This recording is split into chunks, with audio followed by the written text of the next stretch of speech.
This staged reading of Lady Jane Lumley's translation of Iphigeneya by Euripides is part of a 5-year research project called Girls on Early English Stages, the GEESE Project, funded by the Social Sciences and Humanities Research Council of Canada.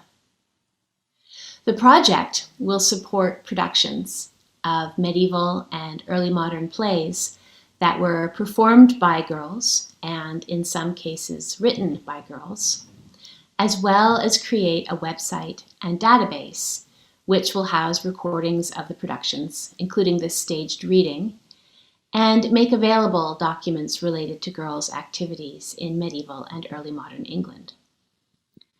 Of course, we can't do theatre at the moment in pandemic Toronto, but you can in New Zealand. And I am very grateful to Tom Bishop for organizing and directing this staged reading of Lady Jane Lumley's Iphigeneya, which is one of the major girl plays that are part of my project, as well as for making the modernized version of the play that the actors are using today.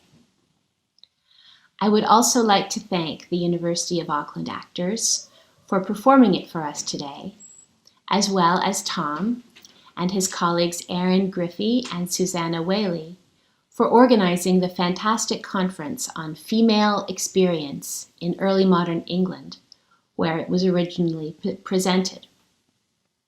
Finally, I would like to thank the Alice Griffin Fund of the University of Auckland for making it all possible. This really is the perfect venue for what may well be the very first performance of this play in the Southern Hemisphere. Iphigeneya is the story of the sacrifice of a daughter. In Greek myth, Iphigeneya is the daughter of Agamemnon and Clytemnestra. Calchas, the seer, states that it is necessary to sacrifice her in order to appease Artemis, who is preventing the Greek ships from sailing to Troy by sending them unfavorable winds. Agamemnon is the brother of Menelaus, whose wife Helen was abducted by Paris, which started the Trojan War. In other words, the sacrifice of the virgin Iphigeneya is required to appease Helen's adultery with Paris. And so she is summoned to Aulis on the pretext that she is going to marry Achilles. Euripides' Iphigeneya at Aulis begins with Agamemnon's letter to Clytemnestra, canceling the whole thing, but the letter is intercepted by Menelaus. The brothers' dispute about this is interrupted by the arrival of Clytemnestra and Iphigeneya, at which point Menelaus has second thoughts, although Agamemnon has come round to the idea. He doesn't want to anger the army, who are all raring to go to Troy.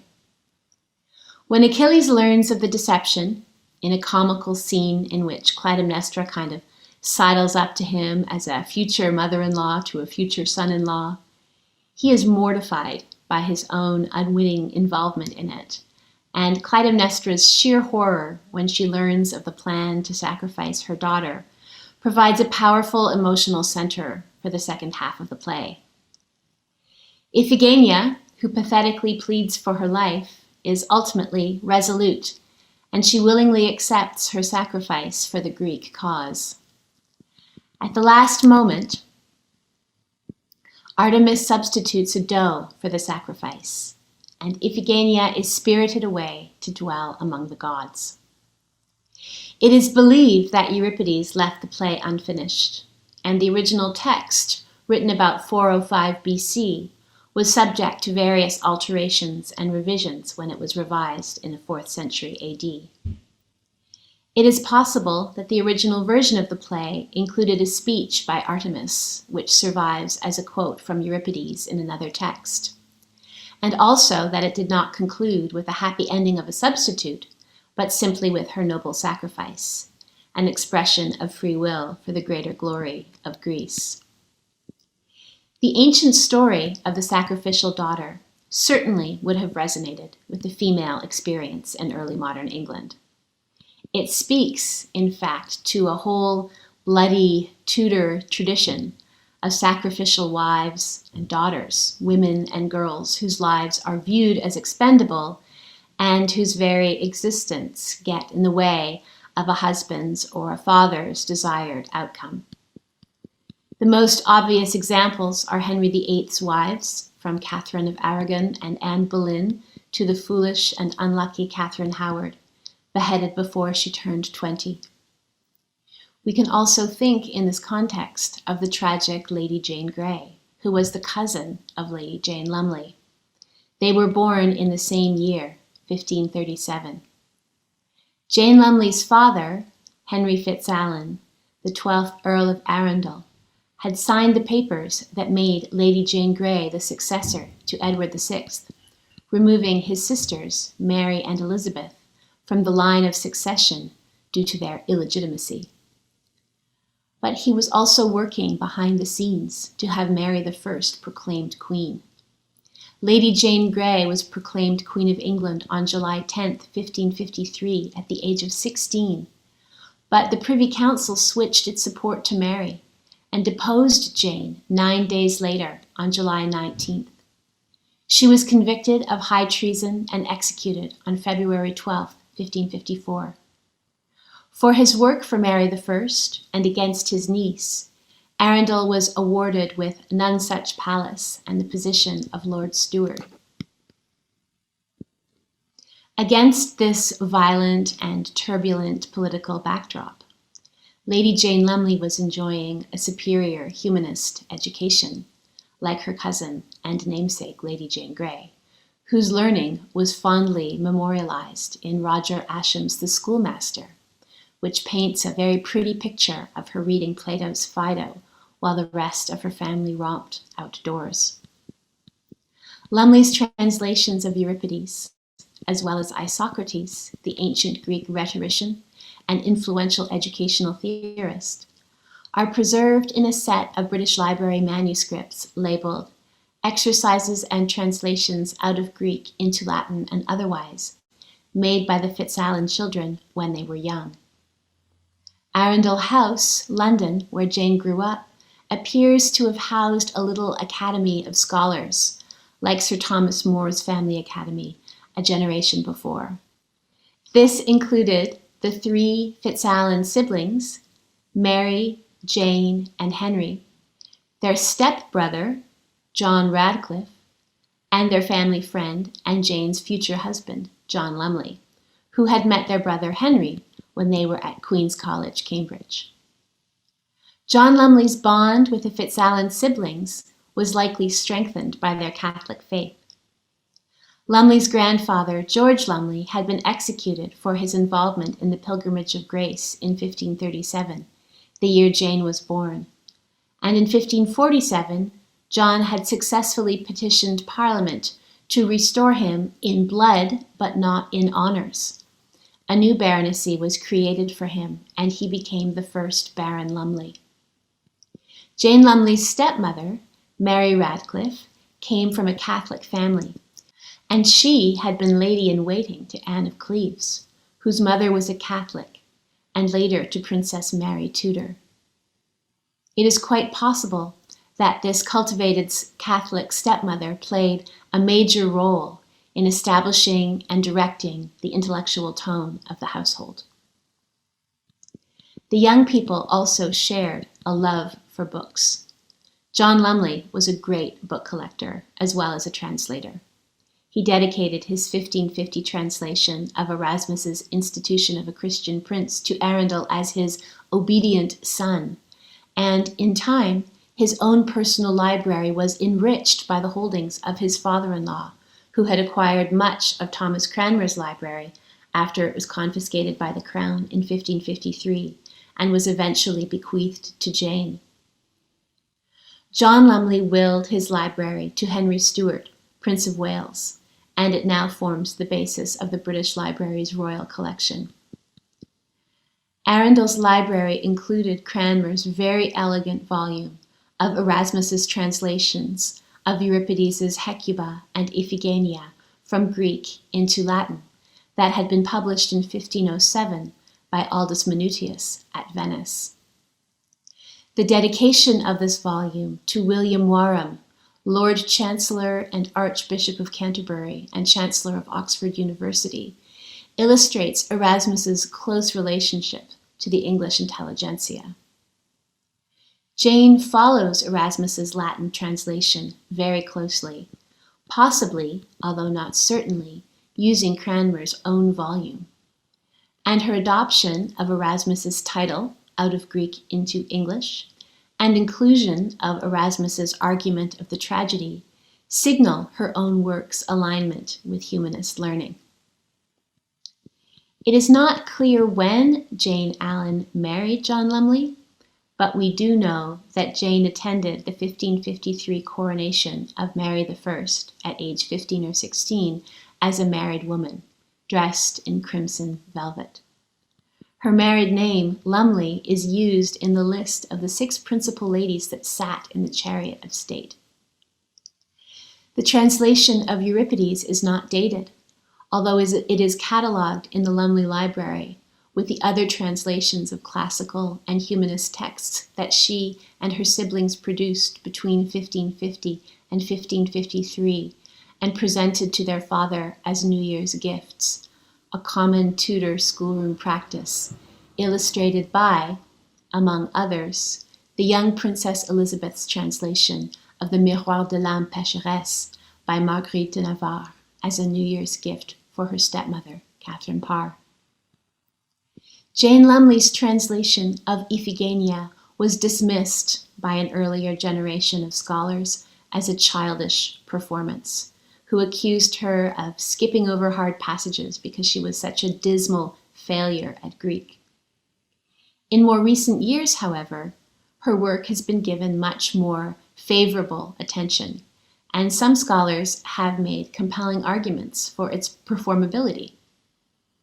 Certainly, if we look carefully at Lumley's adaptation of Euripides, we can see how this author of what was possibly the very first dramatic work by a woman in English, as well as the first translation of any Greek tragedy into English, was actually capable of making some very judicious choices, especially as she was working out her own family's part in a similar story.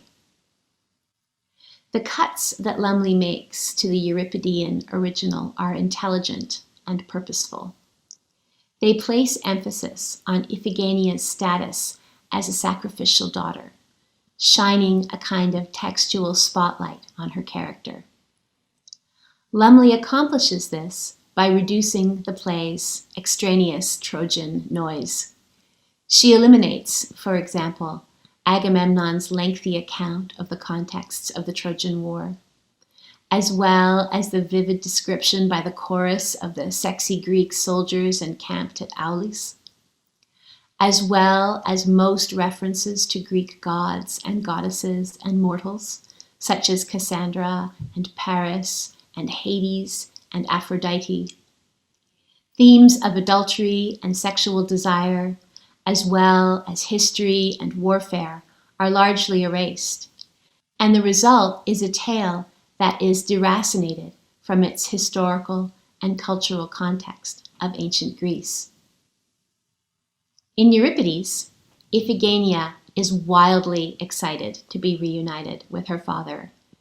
In a moment of great pathos, she runs to embrace Agamemnon and flings herself at his breast. Lumley's Iphigenia, however, is reserved. She admits she is not a little joyous to see her father, with classic English understatement. Agamemnon concedes that he too is not sorry to see his daughter. Lumley eliminates poetic distractions, such as a lyrical passage in which Iphigenia cools her feet and sets her horses loose after her journey, or a vivid account of the elaborate wedding preparations, or even Achilles' high-minded speech in which he vows he will do anything he can to help. So why does she cut out all these really good bits? Historical context, poetic and rhetorical tour de force, and the interconnected emotional struggles of Clytemnestra, Achilles, and Agamemnon. This is the stuff of good drama.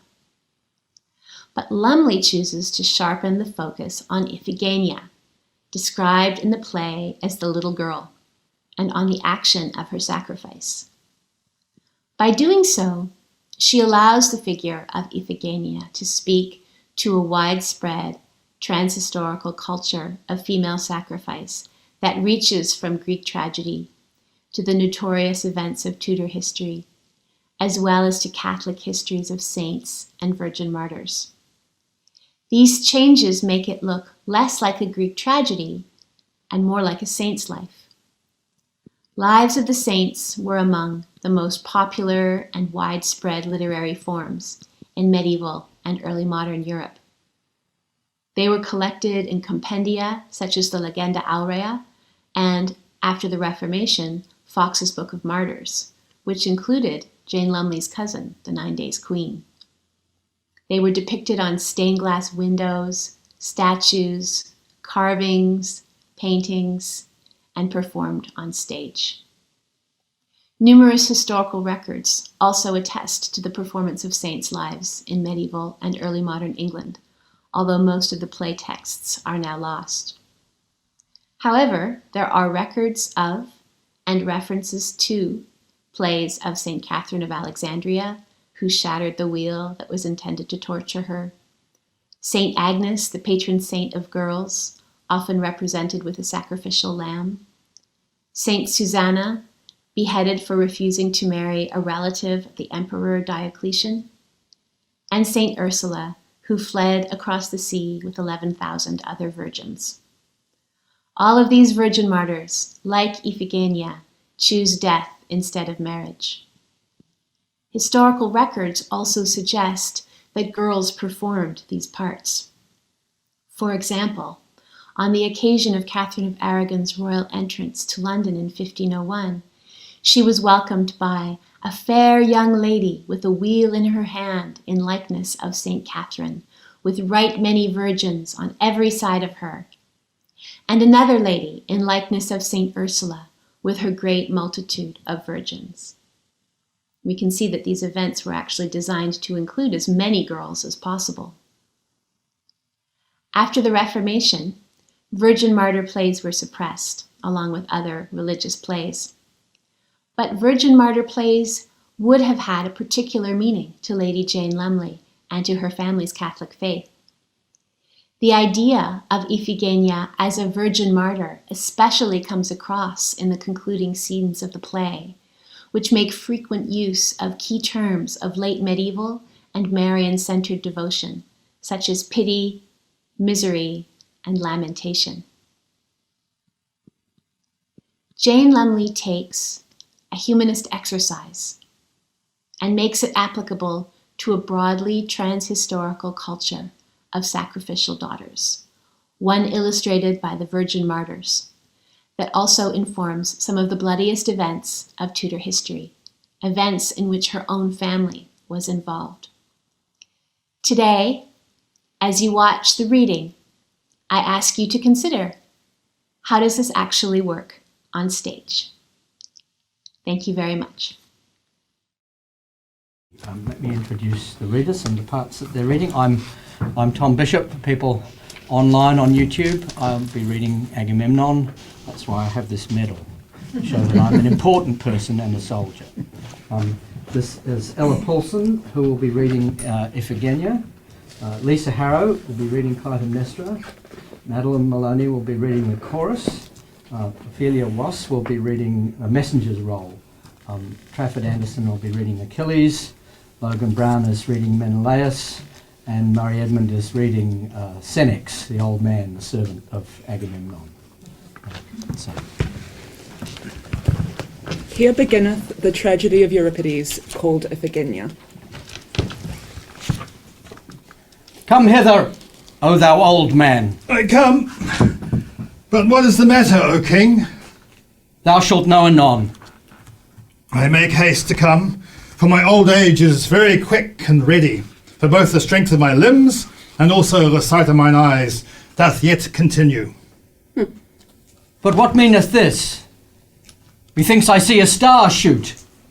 So it may be so indeed, for it is not yet midnight. It may be judged by the course of the 7 stars. I think so too, for I hear no noise of birds, neither of the sea nor yet of the wind. All things now are quiet. What and is the at rest. cause, O king, that at this time of night thou comest abroad? For all they that be of this haven do take their rest still. Yea, and the watchmen as yet are not come from the walls. Wherefore, I think it meet to go in. O thou old man, thou seemest unto me to be very happy. For truly I do think that mortal man to be very fortunate, which being without honour doth lead his life quietly. For I cannot judge their estate to be happy which rule in honour. In these things, the glory and renown of man's life doth chiefly consist. But this renown is very brickle. For to wish for dignity, it seemeth very pleasant, but it vexeth them that obtain it. For sometimes the gods not truly honoured take vengeance of man's life, and otherwhiles again men's minds with care and thought to bring their matters to pass are wonderfully troubled. I do not praise this opinion in a nobleman. For, O Agamemnon, thou wast not born to have all things chance happily unto thee. For seeing thou art a mortal man, thou must sometime rejoice, and sometimes again be sorry. For whether you will or no, this must needs happen, because it is appointed so by the gods. But methinks you are writing a letter by candlelight. What is this writing that you have in your hand so, which sometime you tear and then write again, otherwhiles you seal it and anon unseal it again, lamenting and weeping? For you seem to make such sorrow as though you were out of your wit. What is the matter, O king? What is the matter? If you will show it me, you shall tell it to a trusty man of the faithful. For thou knowest me to be one that Tyndarus, thy wife's father, sent with her as part of her dowry, because he thought me to be a messenger meet for such a spouse. Thou knowest that Leda, Thyestes' daughter, had 3 daughters, Phoebus and Clytemnestra, whom I married, and Helena, whom many noble men desired to have to their wife. But her father Tyndarus, considering what great destruction was threatened to them that obtained her, doubted long whether he should give her in marriage to any of them or no. Wherefore, because he desired to have all things to happen prosperously, he caused all the young men that desired to marry his daughter to come all together into the temple, and there to make a promise each to other before the gods, that if any man, either Grecian or else barbarian, would go about to take Helena from him who she chose to be her husband, that then they all would with cruel battle take vengeance of that man. And this being thus brought to pass, Tyndarus gave her free liberty to choose among them all whom she liked best. And she chose Menelaus. But I would to God it had not happened, for within a while after, Paris, who, as the common voice saith, was judge between the gods of their beauty, came to Lacedaemon. And he, being a goodly young man and of noble parentage, began to fall in love with her. And so, taking her privily away, brought her to a little village upon the hill Ida. But as soon as these news were brought to Menelaus, he, being as one half out of his wit for anger, began to rehearse the covenant which he and divers other noblemen had made betwixt them at the desire of Tyndarus, saying that it was meet that they then should help him, seeing he was oppressed with such a manifest injury. And the Grecians, being wonderfully moved with his pitiful complaint, decreed that they all would with battle invade the Trojans, which so wrongfully had taken away Helen. Wherefore, after that they had prepared weapons, horses, chariots, and all things necessary for the battle, they chose me to be their captain, because I was Menelaus' brother. But I would that this honour had happened to some other in my place. For now we, having gathered together our host and prepared ourselves ready to battle, are constrained to tarry here, idle at this haven, because the winds being against us, we can sail no further. And Calchas the prophesier studying long what should be the cause of this and occasion, at length hath answered that if my daughter, Iphigeneya, be slain and sacrificed to the goddess Diana, that then the whole host shall not only have free passage to Troy, but also victoriously conquer it. But without the death of my daughter, none of all these things can be brought to pass. As soon as I heard of this, I commanded that the host should be sent home again, for I answered that my daughter should never be slain through my consent. But I, using all manner of means to persuade my brother to the contrary, yet notwithstanding, I was so moved with his earnest desire that at length I, agreeing to his cruel request, wrote a letter to my wife, that she should send my daughter hither. And because she should be the better willing to let her go, I feigned that she should be married to Achilles, because he was so desirous of her that he denied to go to battle without he might have her to his wife. So that now I have determined the death of my daughter under the colour of marriage, and none knoweth of this, save only Menelaus, Calchas, and Ulysses. But now I, repenting me of the message which I wrote to my wife of, have here in this letter denied all that I said before, so that if you will carry this letter into Greece, I will declare unto you all that is contained in it, because I know you to be a faithful servant, both to my wife and me. Show me, I pray you, what answer shall I make to your wife agreeable to the letter? Tell her that she shall not need at this time to send my daughter hither, for her marriage shall be deferred unto another time. Will not Achilles, do you think you be angry? For under the colour of him, you have determined the death of your daughter. Achilles beareth the name only, but he is not partaker of the thing, neither knoweth he what craft we go about. Thou hast prepared grievous things, O king, for thou hast determined to sacrifice thy own child under the colour of marriage. Alas, I was then wonderfully deceived, for the which I am now marvellously troubled. Wherefore I pray thee make haste, and let not thy old age hinder thee in this journey. I make haste to go, O king. Do not stay by the pleasant springs, and tarry not under the shadowing trees, neither let any sleep hinder thee. Do not you think any such slothfulness in me, O king. I pray you mark well the way, and look about it diligently, lest that my wife, preventing you, happen to come hither with my daughter in the meantime. Shall be done, even so. I make haste, I pray thee, and if thou meet my wife, turn her back again. But what shall I do that your wife and daughter may believe me? Deliver them this token, which is enclosed in the letter. Go quickly, for the day beginneth to appear. I pray thee help me now in this matter, for there is no man to whom all things have chanced happily. What is this? Methinks I see Menelaus striving with Agamemnon's servant. Darest thou, O Menelaus, commit so grievous an offence in taking away those letters, which is neither meet nor lawful that thou shouldst see? Go thy way, thou art too faithful with thy master. Truly, you have objected to me a good reproach. Thou hast deserved punishment. It is not meet that thou shouldst open those letters which I carry. Neither oughtest thou to bring such a mischief upon all Greece. Thou strivest in vain, Menelaus, for I will not deliver my letters to thee, Thou shalt not pass with them. and I will not leave them behind me. If thou wilt not deliver them to me, I will break thy head with my mace.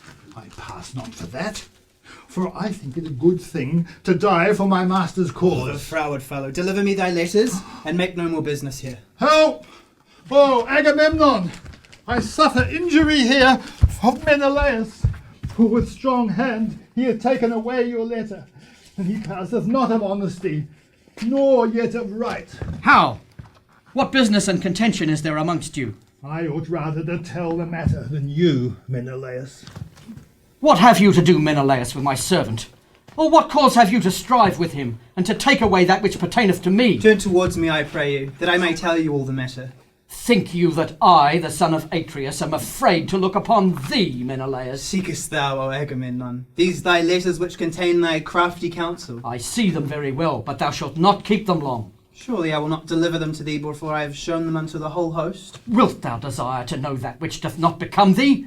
And darest thou open the seals of my letters? As soon as I had opened thy letter, I marvelled what mischief had put those things in thy mind, which thou hast privily declared in this letter. Where didst thou get my letter? I took it from your servant, for I, watching by the host to hear of your daughter's coming, by chance met with him.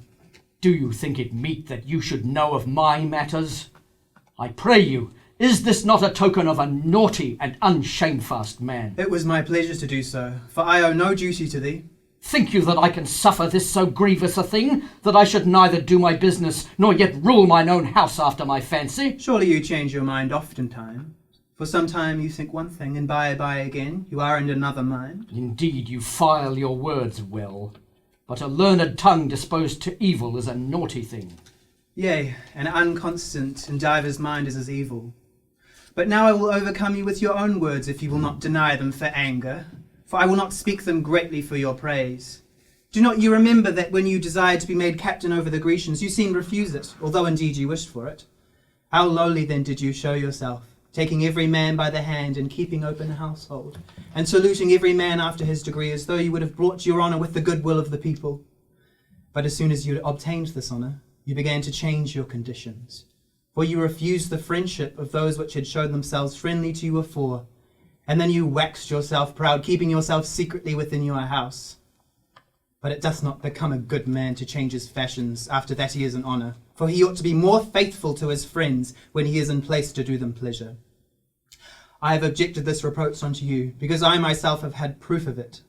After that you with the whole host came to this haven, you were careless. But when you could have no passage over the sea, and the Grecians desired license to go home, refusing to spend their time idly here, then you, being wonderfully troubled, fearing lest an evil report should rise of you, because you, being captain over 1,000 ships, should not overcome Troy, you asked counsel of me what you might do, that you might neither lose dignity nor yet dishonour your name.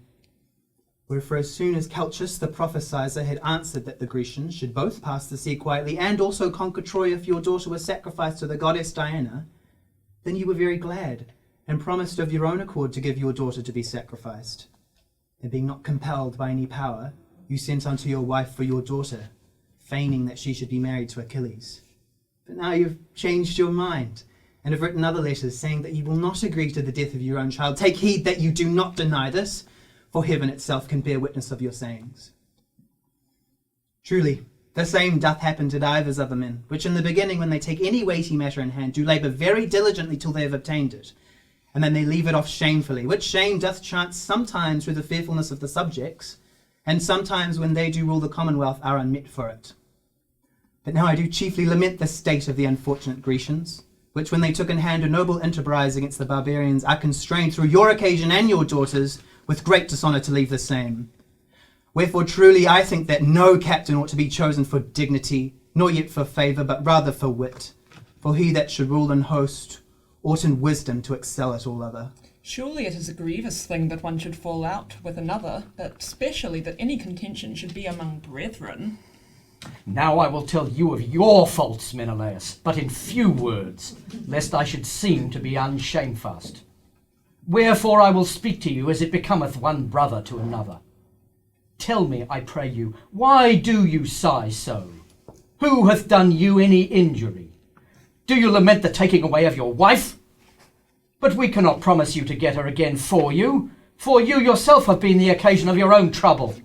Wherefore, seeing I have not offended you, there is no cause that I should suffer punishment for that which I am not guilty of. Doth my preferment trouble you? Or else doth the desire of your beautiful wife vex you? For evil men divers times have such like desires. And although truly I am to blame for that I have not better determined my matters, yet I fear me lest you are much more to be reprehended, for that you, being delivered of an evil wife, cannot be contented. These sayings truly do not agree with that which was spoken before. Yet notwithstanding, they do teach us well that we ought not willingly to hurt our children. Alas, I, wretch, have never a friend. Yes, you have divers friends, except you will neglect them. But it doth become friends to lament one with another. If you would have friends, you were best to love them whom you desire to help, and not them whom you would hurt. Why, do you not think that Greece needeth help in this matter? Yes, but I think that both you and Greece are also bewitched of some god. Brother, methinks you are too proud of honour. Wherefore I must seek some other way, and get me other friends. O Agamemnon, thou valiant captain, I have brought to thee Iphigeneya thy daughter, whom thou didst send for, and with her is come Clytemnestra thy wife, and Orestes, that thou mightest be comforted with the sight of them. I have made haste to bring you this news because I see all of the Grecians waiting for the coming of your daughter, as if it were some strange thing. And some of them say that you have sent for her, because you are desirous to see her. Others judge that she should be married. And some thinketh that she should be sacrificed to the goddess Diana. Tell me, O king, I pray thee, to whom shall she be married? But now, let us leave to speak of such things, for it is need and time to prepare that which shall be necessary for the wedding. Wherefore I pray you, Menelaus, also be merry, for this day, as I trust, shall be very fortunate to Iphigenia. Thou hast said well. Wherefore go thou in, for all things will chance happily to thee. But what shall I say, which am thus in trouble, and yet may not bewail my own misery? For this occasion, they which are of mean estate seem unto me very happy, for they may complain of their misery, and bewail with tears the death of their children. But to noblemen no such thing is granted.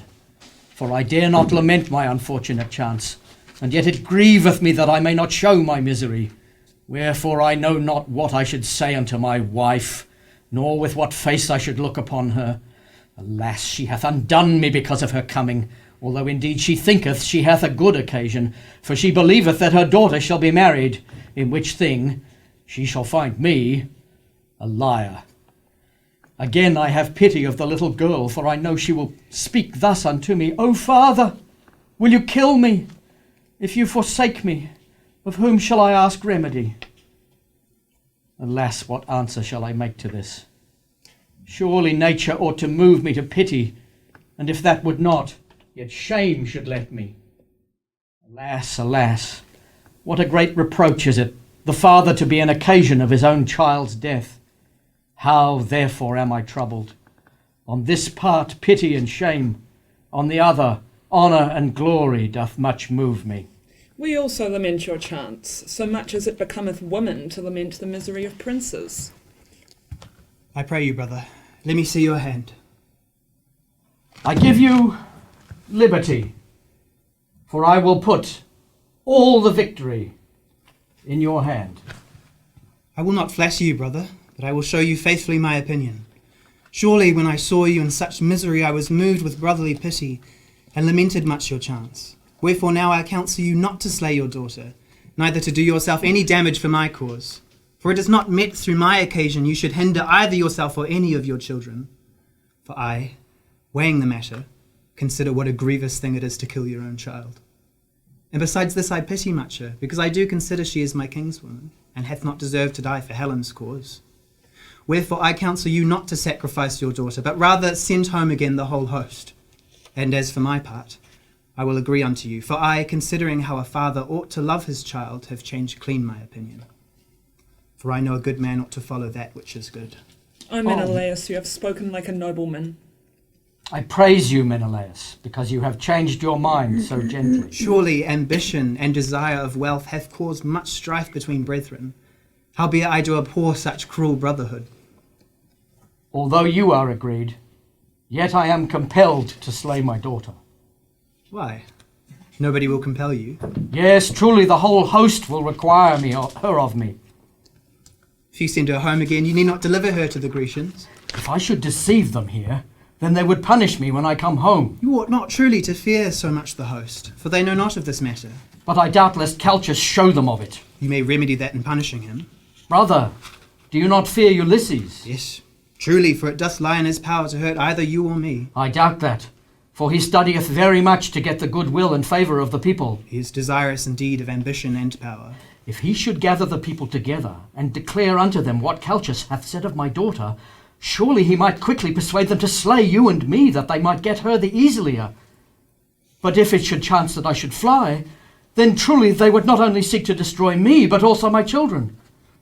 Now therefore, seeing that I am in such trouble that I know not what to do, I shall desire you, O Menelaus, not to show this news unto my wife, before that Iphigenia be already sacrificed, that I may be less moved with her piteous complaint. And I pray you also, O ye women, not to open this matter. Truly, we may see now that they are most happy, which, being neither in too high estate, nor yet oppressed with too much poverty, may quietly enjoy the company of their friends. But behold, here cometh Clytemnestra the queen, and Iphigeneya her daughter, being adorned with all noblesse. Let us therefore meet her with much mirth, lest she should be abashed at her coming into a strange country. This truly is a token of good luck that so many noble women meet us. Let us therefore come down from our chariot, that they may bring us to Agamemnon's lodging. I pray you, mother, be not offended with me, though I do embrace my father.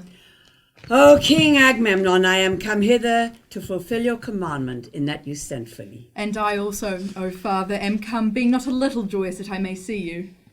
Neither am I sorry of your company, daughter, for of all my children I love you best. What is the cause, father, that you seem to be so sad, seeing you say you are so joyful at our coming? You know, daughter, that he which ruleth an host shall have divers occasions to be troubled. Although indeed a captain over an host shall be disquieted with sundry causes, yet I pray you set aside all such troubles, and be merry with us, which are therefore come unto you. I will follow your counsel, daughter, for I will rejoice as long as I may have your company. But what meaneth this, father, that you do lament so? I have good cause to mourn, for after this day I shall not see you again of a good while. I do not understand, O father, what you mean by this. Truly, daughter, the more witly you speak, the more you trouble me. If it be so, father, then I will study to seem more foolish, that you may be delighted. Surely I am constrained to praise greatly your wit, for I do delight much in it. I pray you then, father, set away all other business, and tarry amongst us, your children. Indeed, I am desirous so to do, although I cannot as yet have liberty. What is the matter, father, that you tarry here so long in this haven? Truly we are desirous to go hence, but we can have no passage. Where, I pray you, dwell those people which are called the Trojans? They are under the kingdom of Priamus. I would to God I might go with you into those parties. I will grant you your request, daughter, for I am determined to take you with me. Shall I go alone, or else with my mother? No, truly. You shall have neither the company of me, nor yet of your mother. Why will you set me in a strange house? Leave to inquire of such things, for it is not lawful that women should know them. Make haste, O father, to go unto Troy, that you may come quickly again from thence. So I do, daughter, but I must sacrifice first. Shall I be at the sacrifice, father? Yea, daughter, for you must be one of the chiefest. Why, shall I dance about it? Truly I count myself more happy because you do not understand me. Go your way, therefore, and make you ready with the other virgins. But let me first take my leave of you, for this day shall separate you and me far asunder. Although this your marriage shall be very noble, yet truly it doth grieve me to bestow you so far off, whom with such care I have brought up. Although you are somewhat troubled, yet I am not of so slender a wit, but that I can easily be persuaded, seeing that both the custom and also time doth require. But tell me, I pray you, shall not Achilles be my daughter's husband? Yes, truly.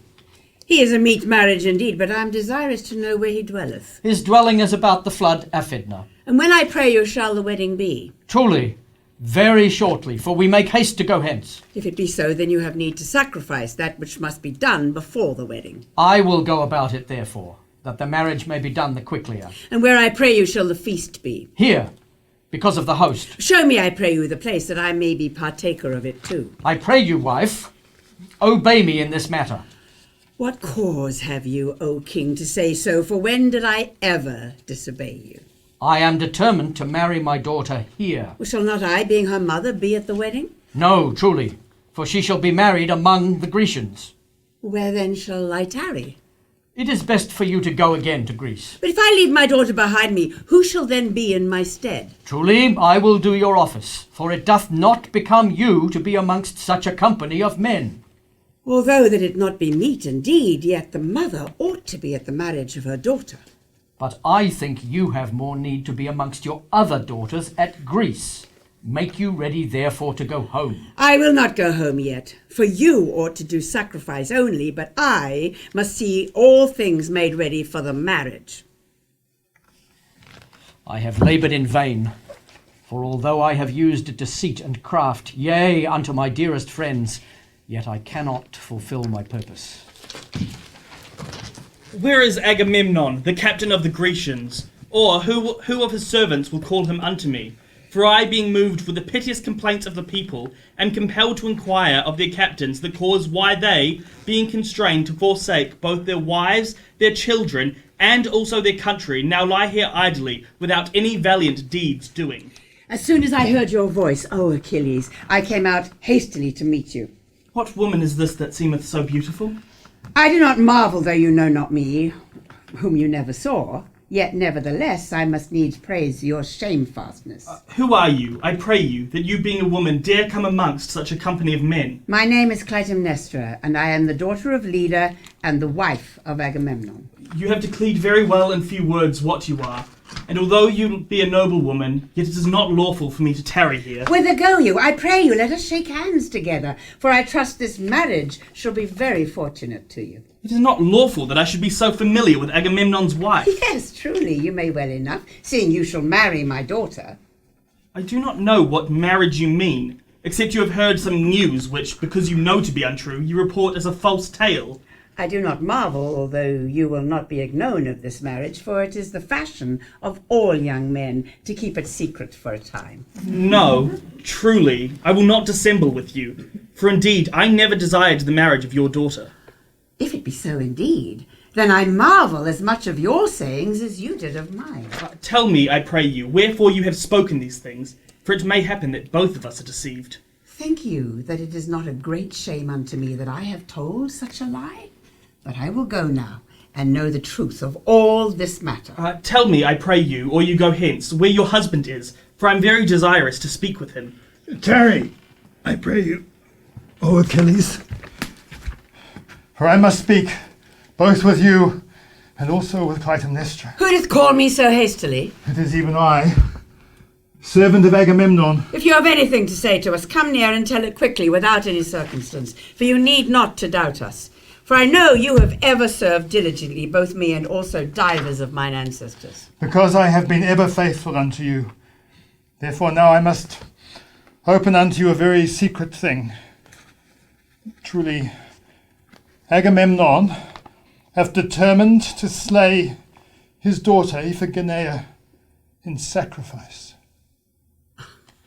Surely I think either you be mad to tell such an unlikely tale, or else, if it be so indeed, Agamemnon to be half out of his wit to agree to such a cruel murder. No, truly, he is not mad, though indeed he hath played the madman's part. Wherefore, I pray you, hath he pretended to do so cruel a deed? Truly, he is compelled to do so, for Calchas the prophesier hath answered that the Grecians cannot sail to Troy without the death of your daughter. If this be true, wherefore then did he feign that she should be married? That was because you should be the better willing to let her come. How, I pray you, do you know this? Agamemnon himself showed me of this thing, for once he did repent himself so much of the consenting to his daughter's death, that he was determined to send you another letter by me, which was contrary to the first. Why did you not deliver them to me?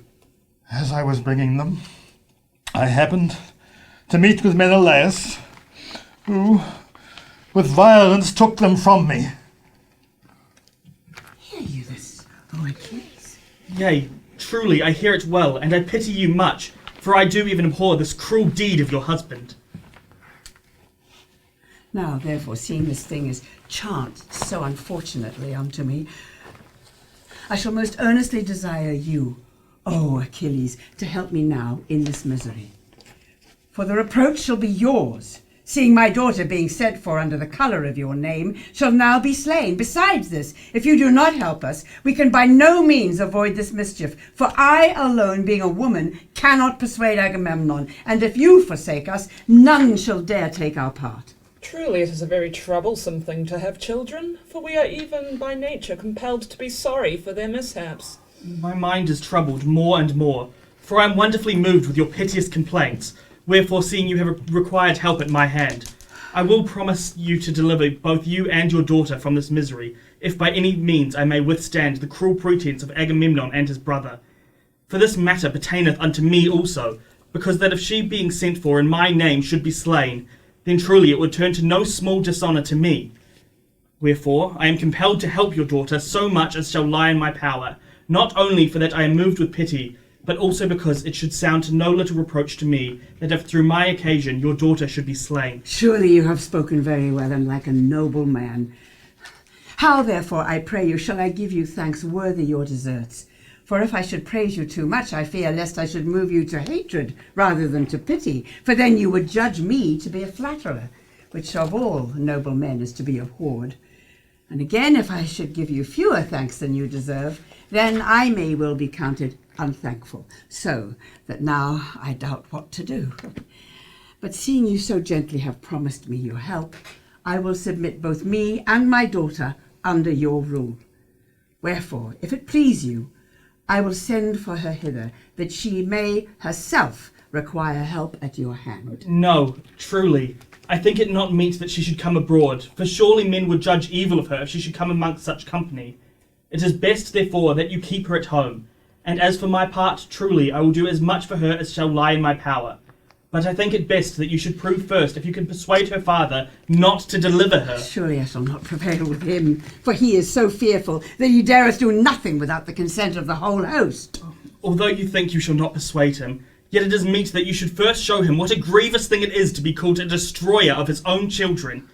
And if nothing be moved with that, then you may lawfully seek help at other folks' hands.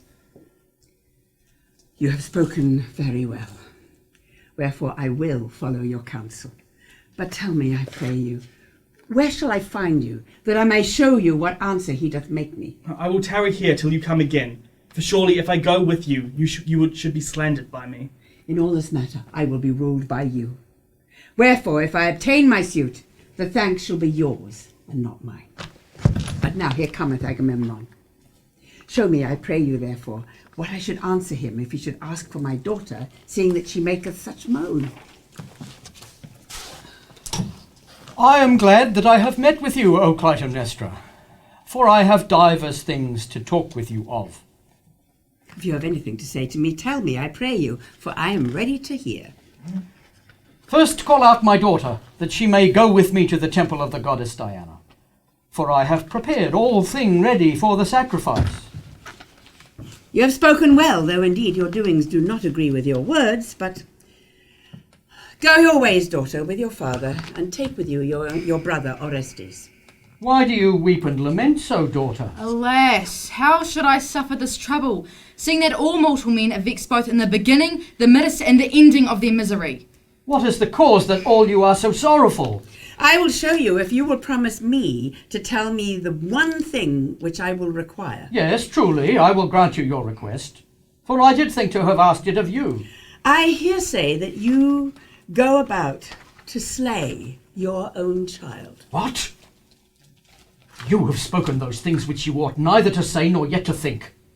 Answer me, I pray you, to this question as you promised. It is not lawful for me to answer you to those things which you ought not to know. I have not inquired of anything that doth not become me, but take you heed rather, lest you make such an answer as you ought not. Who hath done you any injury, or who hath given you any cause to say so? Ask you this question of me, as though your craft could not be perceived? Alas, I am troubled more and more, for all my secret counsel is now openly declared. Indeed, I have heard all that which you have prepared for your daughter, yea, and you yourself have partly confessed in holding your peace. I am constrained to hold my peace, because I have told you so manifest a lie that I cannot deny it.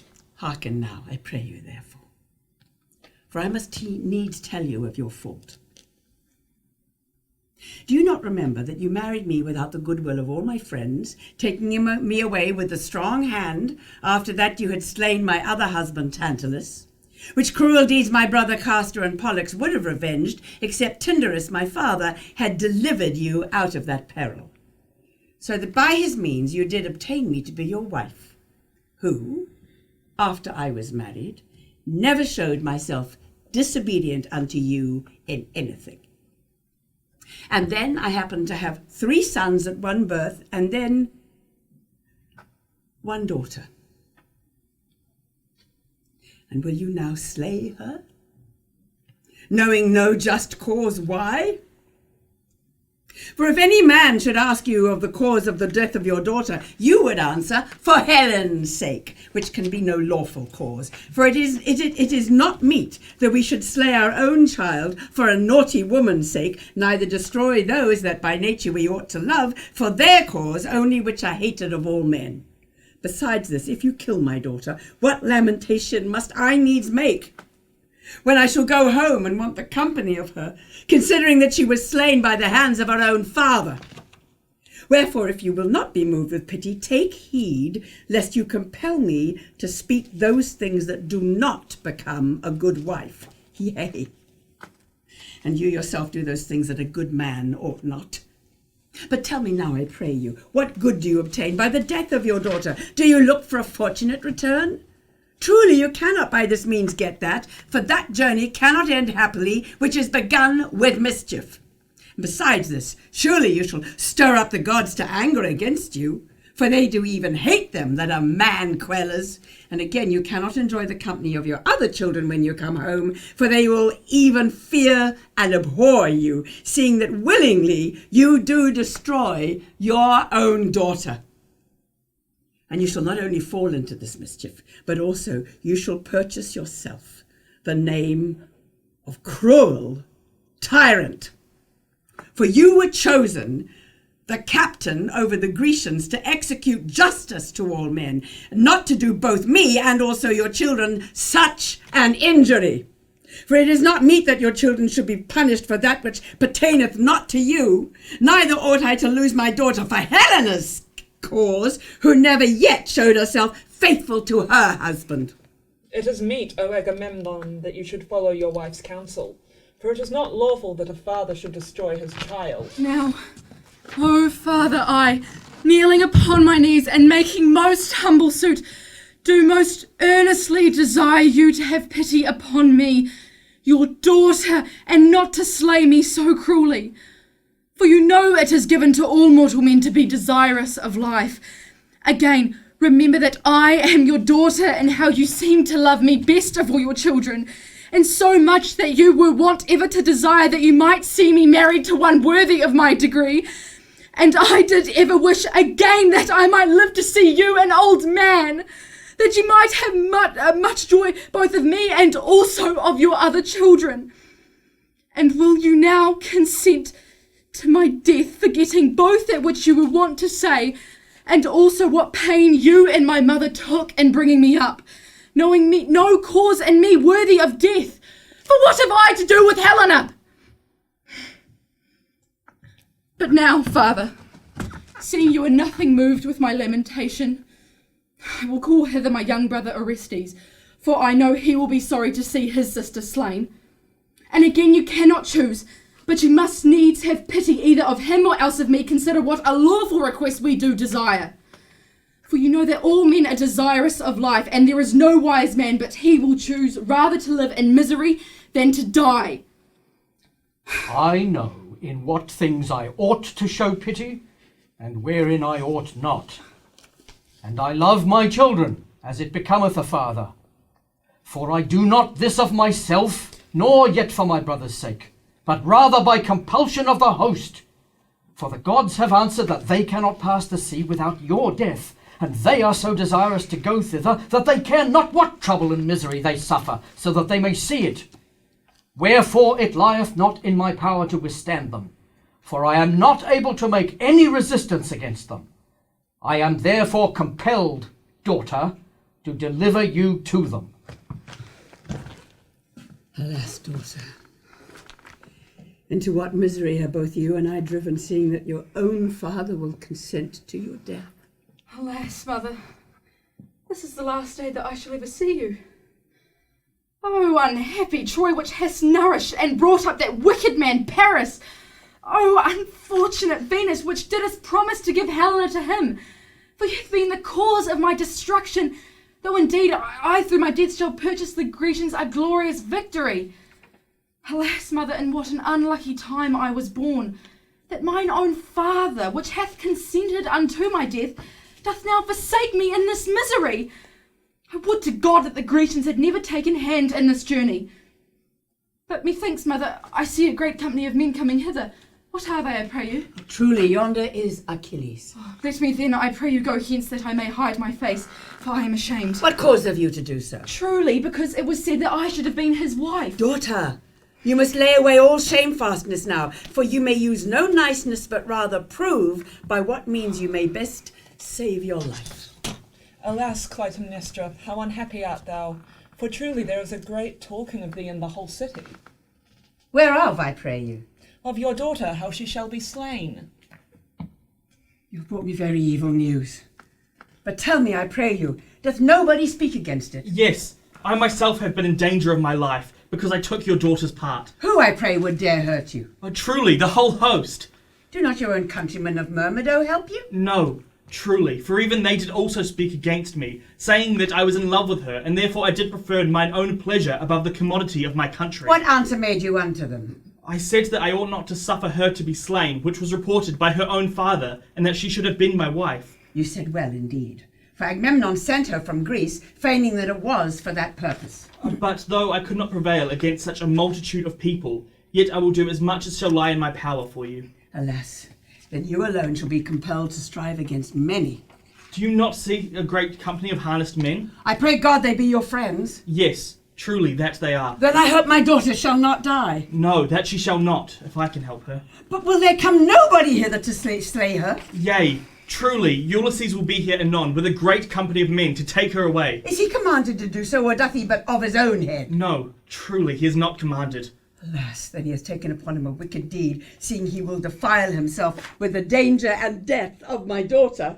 Truly, but I will not suffer him. But if he go about to take my daughter away with strong power, what shall I do then? You are best to keep her by you, for the matter that shall be driven to that point. Hearken, O mother, I pray you unto my words, for I perceive you are angry with your husband, which you may not do, for you cannot obtain your purpose by that means.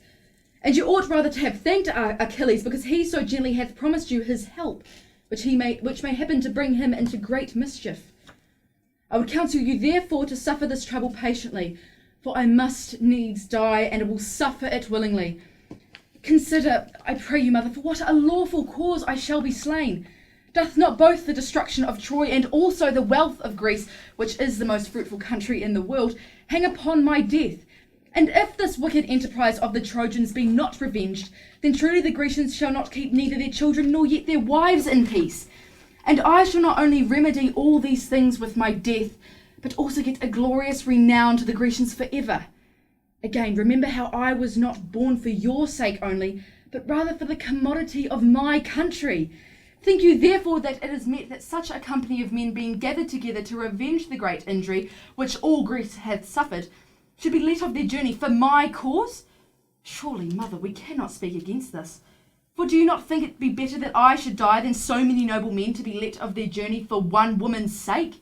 For one noble man is better than 1,000 women. Besides this, seeing my death is determined amongst the gods, truly, no mortal man ought to withstand it. Wherefore I will offer myself willingly to death for my country. For by this means I shall not only leave a perpetual memory of death, but I shall cause also the Grecians to rule over the barbarians, which doth it were properly belong to them. For the Grecians by nature are free, like as the barbarians are born to bondage. Surely you are happy, O Iphigeneya, that you can suffer so patiently all this trouble. Truly, I would count myself happy if I might obtain thee, O Iphigeneya, to be my wife. And I think thee, O Greece, to be very fortunate, because thou hast nourished such a one. For you have spoken very well, and that you will not strive against the determination of the gods.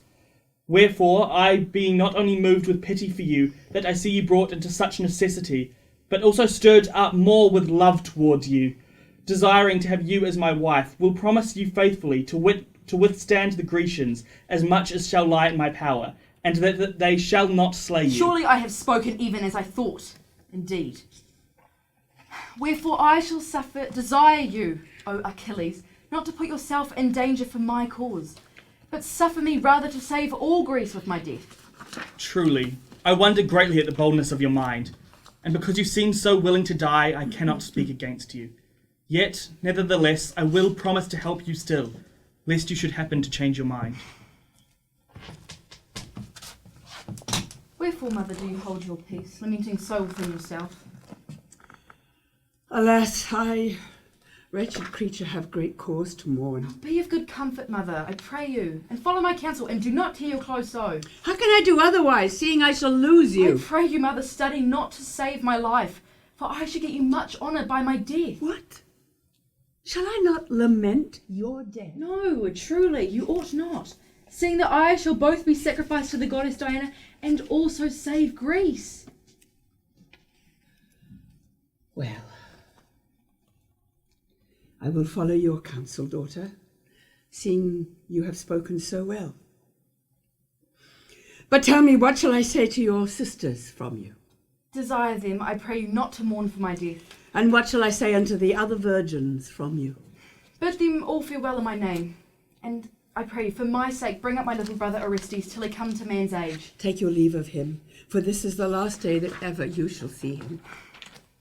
Farewell, my beloved brother, for I am even as it were compelled to love you, because you are so glad to help me. Is there any other thing that I may do for you in Greece? No, truly, but I pray you not to hate my father for this deed, for he is compelled to do it for the wealth and honour of Greece.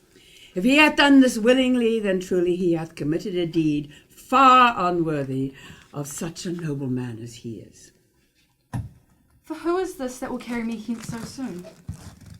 I will go with you, O daughter. Take heed, I pray you, lest you happen to do that which shall not become you. Wherefore, O mother, I pray you follow my counsel and tarry here still, for I must needs go be sacrificed unto the goddess Diana. And will you go away, O daughter, leaving me your mother here? Nay, surely, mother. I must go from you unto such a place from whence I shall never come again, although I have not deserved I it. pray you, daughter, tarry, and do not forsake me now. Surely I will go hence, mother, for if I did tarry, I should move you to more lamentation. Wherefore I should desire all you women to sing some song of my death, and to prophesy good luck unto the Grecians. For with my death I shall purchase them unto a glorious victory.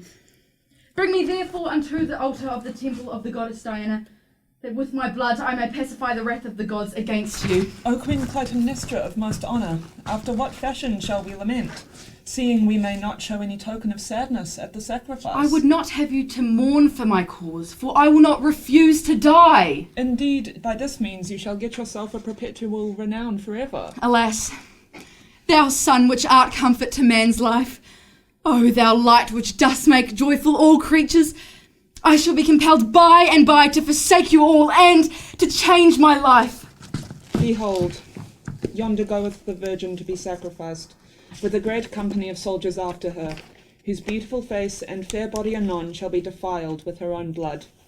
Yet happy art thou, O Iphigeneya, that with thy death thou shalt purchase unto the Grecians a quiet passage, which I pray God may not happen fortunately unto them, but also that they may return again prosperously with a glorious victory.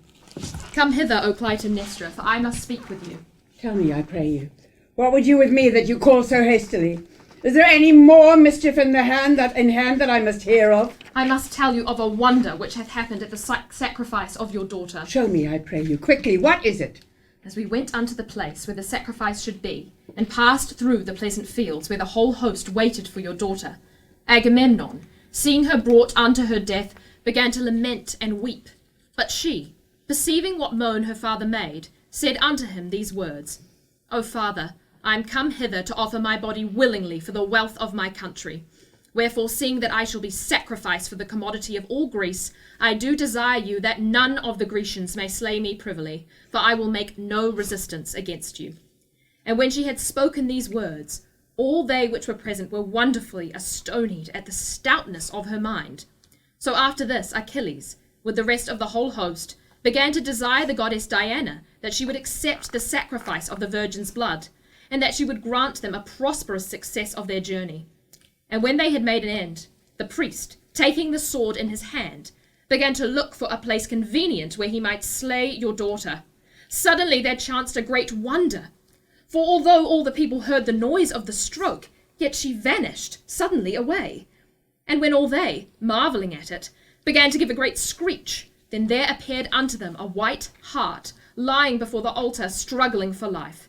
And Calchas, being then present and seeing what had happened, did wonderfully rejoice, and told the captains that this hart was sent of the goddess, because she would not have her altar defiled with the blood of your daughter.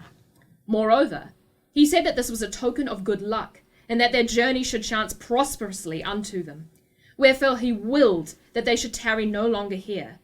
And when this was so finished, Agamemnon willed me to show all these things unto you, because that I myself was present then. Wherefore I shall desire you to think no unkindness in the king, your husband.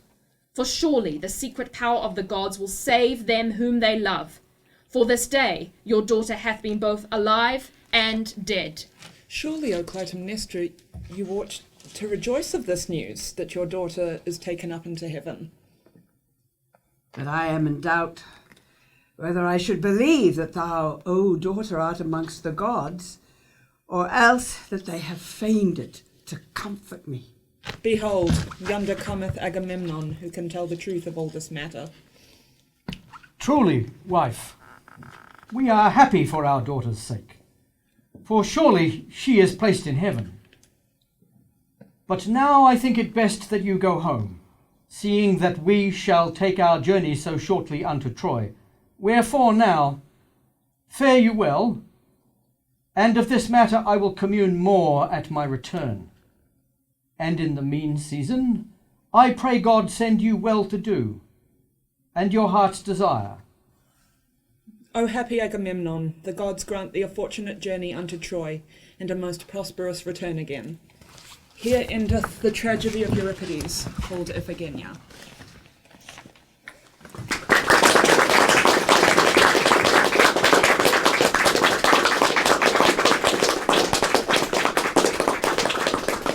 Okay, thanks for listening. Questions for us? Conversation, discussion? Oh, she went there.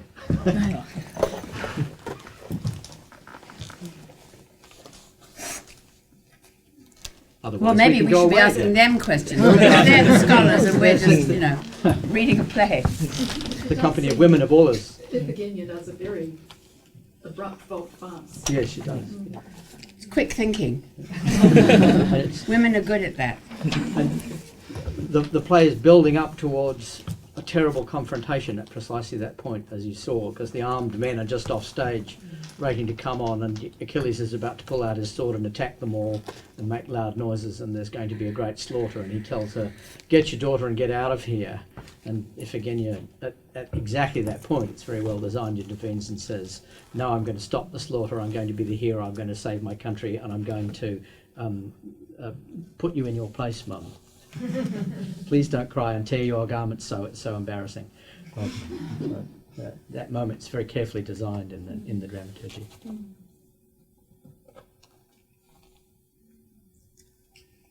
I liked the parents bickering over the teenage Iphigeneya. That came through very I wonder authentically. I wonder about Jane Lumley thinking that through as she was with her parents, the Earl of Arundel and his wife.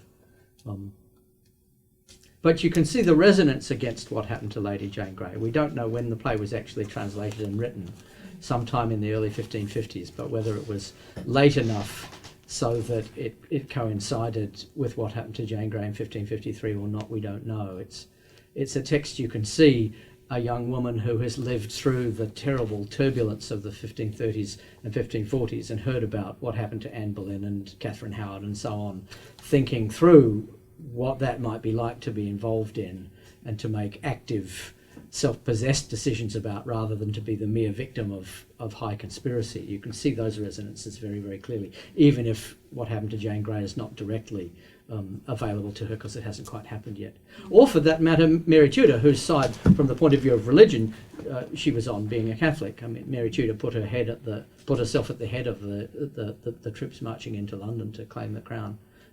So there was this kind of active intervention to save and possess the country, in Mary Tudor's case, for the restoration of Catholicism, of course. She may have had equal sympathy with that, and she did attend Mary's coronation as a married woman, as Lady Lumley in 1553 when that actually happened. So the filiations out into the local texture of English history at this moment go very, very deep and are very complicated and interesting, even without her cousin's terrible fate. Pity we can't expect the same from Ivanka Trump. She could throw herself on the swords of the Electoral College. Given some of the conversations we've been having over the last couple of days, I just, all of the piteous lamentations that happen off stage, including of the people and of Agamemnon, I just wondered if any of you could talk about how actively you've imagined what was not happening on stage, or what the relationship between your reading and that imagined plot has felt like. I'll put that to the cast, since it's a question for them. I feel like, for me as Achilles, I was thinking more about like the war and the battle and that, where he came from. And I was just thinking, he talks about like all the men and that have come, and also them like speaking up against him and like blaming him for him saying that he was part of the thing as well and wanting to marry her. So I feel like there's that sort of, just the idea and the visions of all the guys like turning against someone who says he's going to marry the wife who's going to be sacrificed. I just imagine like that threat, particularly like a male-dominated force. That was sort of my thinking in that. Well, they would want her to be sacrificed so they can be saved. Yeah. So it's a question of, are you going to have your personal satisfaction with the bride, or are they going to all have their greater satisfaction of staying alive so they can see their brides? And there's always another virgin, darling. There's a crowd of them on stage, apparently. Absolutely, hundreds of them. Go and hang out with the virgins, they said at one point. Go and make them ready. It's interesting that Clytemnestra has her breakdown on stage. She doesn't go off to do it. But Iphigeneya has lamentations on stage. Yeah. Yeah. Big ones. Stage ones, really. Big one. Form. Yeah. It's a decision that she makes off stage. She has a lamentation to her father. And she's I think Iphigeneya's kind of feels safe within her family, at least like with everything happening outside. She's just more focused about her family more so, I think. And no? Yeah, well, she's young. Yeah, exactly. She's yeah, about 14. Yeah, it doesn't really concern her. And then, like with Agamemnon saying like you're going to have to pop off, it's like, well, okay, doesn't sound fun. Interesting. We discover that the decision she makes gives her standing to speak to other people in a very different way. She can speak to Achilles, she can speak to Clytemnestra, she can speak to her. Once she makes the decision, her status in relation to them changes quite remarkably, because she's now claimed a particular destiny from inside which she can then speak with a different kind of tone and tell people what to do with a quite differently positioned authority in the rhetoric. As we were working through it, this is quite remarkable. That she comes on quite meekly and is told to be quiet and is quiet and behaves girlishly and runs up to Agamemnon, embraces him and plays a kind of precocious daughter saying clever things. Then as soon as she makes that decision, there's a quite different resonance, even in the syntax, to how she can speak to the other people in the scene. Because she's turned herself into a warrior at that point. She's like liberty leading the people. Her life for the homeland. Yeah. So she also moves herself out of the family status. She's no longer a daughter. It's sort of self-apotheosis, really. She takes herself up, and then at the actual stone where she's killed, she goes as well. She says quite specifically, I wasn't just born for you, I was also born for the commodity of my country, and I'm now making the choice to embrace that selfhood and that destiny rather than to be in the household and under your authority anymore. That's an amazing concept, the commodity of my country. Who said a country can own people as a commodity? Only people come to that conclusion. The country hasn't, has it? Or are the people the country? I don't know. It has a slightly wider resonance in that it includes ideas like the advantage of my country and the benefit of so. Yeah, yes, I know, but it's a human concept, isn't it? Yeah. Of course. One thing that Murray pointed out as we were reading, he noticed that characters keep saying, truly this, truly that, truly the other thing, and surely this, surely that. And then Agamemnon, at the end, he says both in the one speech, and they're both wrong. But that's a feature about how the voices sort of take positionality and say, this is where I am, this is what truth looks like from my point of view. I will now assert it in the form of an argument, which I will put to you, and the other person will then say, well, no, truly, how it seems to me is this. And they go back and forth with those claims in these quite tightly woven and tightly structured argumentative scenes about what my position is in relation to yours and what I think about that. There's that one sequence where Clytemnestra says, when Achilles makes the offer, she says, well, now I don't know what to do, because if I say things that are too nice about you, I sound like a flatterer, but if I don't say things that are nice enough, I sound ungrateful, so I'm not quite sure what to do. It's interesting what you say about Trudy. It suddenly struck me then. Is it the same as the way we now pepper the expression "you know" in every sentence that we say? So it's a kind of affirmatory, one of those things that you say while you're trying to think what the next sentence is, or it frames a concept. I don't know, but I just wondered, because truly, you know. Truly sort of tells the other person. Yeah. Surely sort of brings It back you to into their circle. Yes. You know. You know. See, you know. You see? Surely you know. Surely I do. How are we doing the time? I don't want to. It's 25 almost to 3. Yeah, I think Okay. that was. Should we migrate back, Aaron? Okay. I think Susanna. Yep, that'd be good. Yep. Okay.